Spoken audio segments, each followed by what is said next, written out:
Did Nicholas really do it? Will him and Joe become life mates? Or will Lucian be forced to kill Nicholas? Hey everybody, welcome to the G. Louise book series. My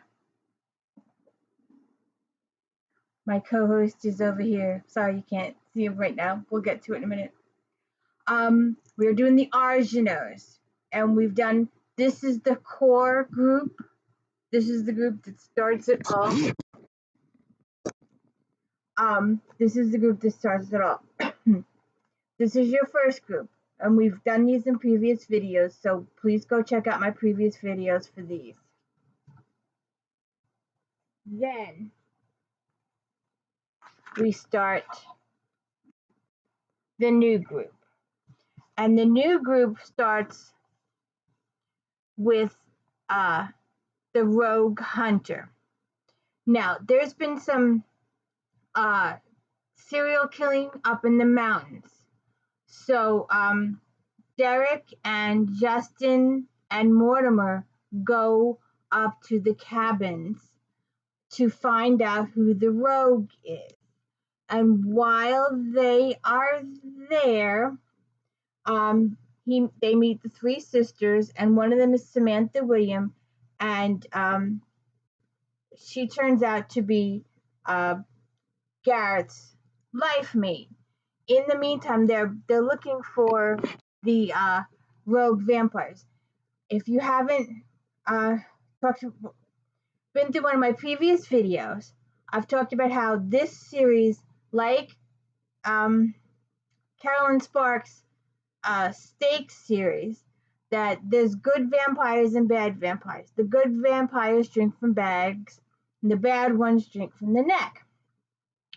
So this is the beginning of the story. They're up at the cabin, and like I said, Samantha and Garrett find out they're life mates, and they find the rogue, but Grant is not the rogue they're looking for. Apparently, Nicholas is up there too. And this book, you have to read this book and then immediately pick up the next book, which is The Immortal Hunter.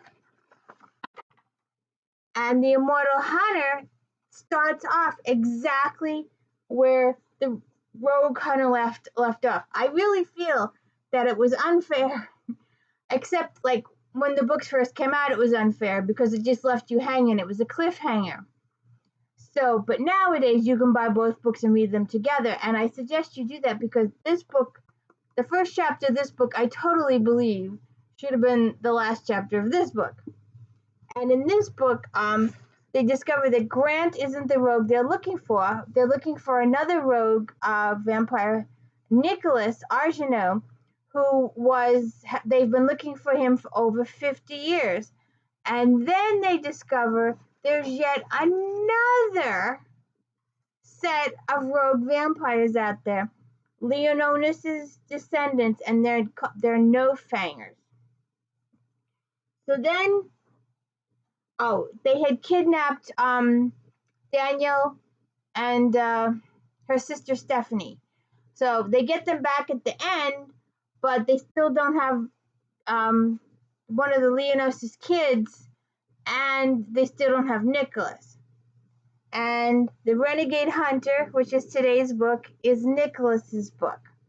And Nicholas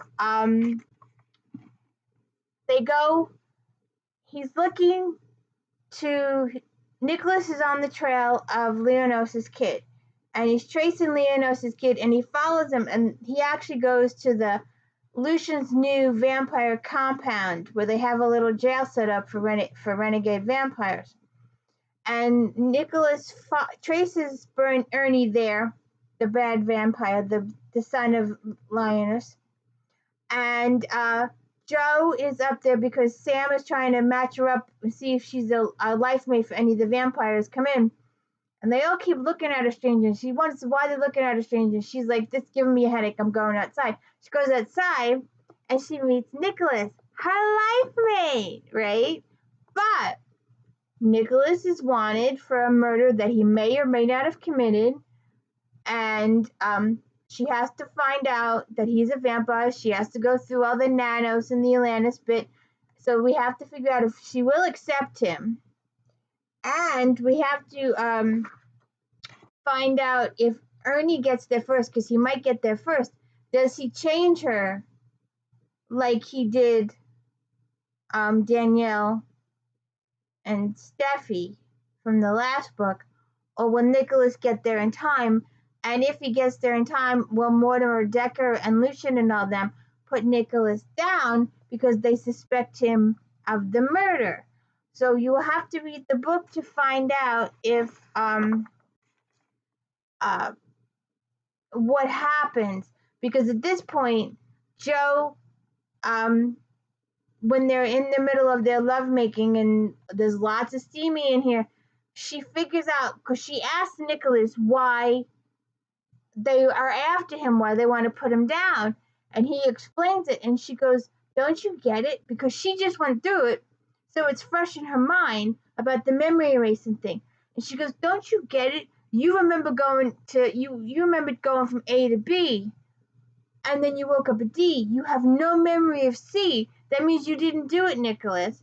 And Nicholas is totally convinced he did it, even though he has no memory of doing it. So Jo is trying to convince him, and then he's trying to turn himself in, and then Ernie comes in, and it's a whole big crescendo. And you know what happens? There's a cliffhanger. And we will be talking about Born to Bite later this week, so you're gonna have to stay tuned. But you start with, this is the new bunch, this is the new core group of the Rogue Hunter, and then the Immortal Hunter, and the Renegade Hunter, and then later this week we'll be doing Born to Bite. So you have to read the book. I do warn you, it does end on a cliffhanger. It's unknowns about Ernie. It's unknowns about Nicholas and the murder. It's like Lucian's discovered XYZ and he's coming to the house. And that's it. The book ends. Big crescendo. And there's no doubt. It just goes crescendo and nothing. So please hit the like and subscribe. Please let me know I'm doing a good job here. I'm just reading books, talking books. I have no special effects. I'm very, very, very low tech. I have issues with lighting. If you watched my previous video, I was yellow today. Sorry, I should have waited about 30 minutes, but I had dinner to prepare. So please just give me your support and like and subscribe to my channel, please. And watch my videos. Watch all the Argeneaus. If you want to check up on my Argeneaus, go to the core group. That's your first group. And then this is the first 3 of your next group. And these will be your core books for the next group. And we'll go on to cousins and stuff. And apparently there's a Cupid out there too. We'll have to find that one. So please hit the like and subscribe. Let me know I'm doing a good job. I need all your support. Please hit the thumbs up. Thank you.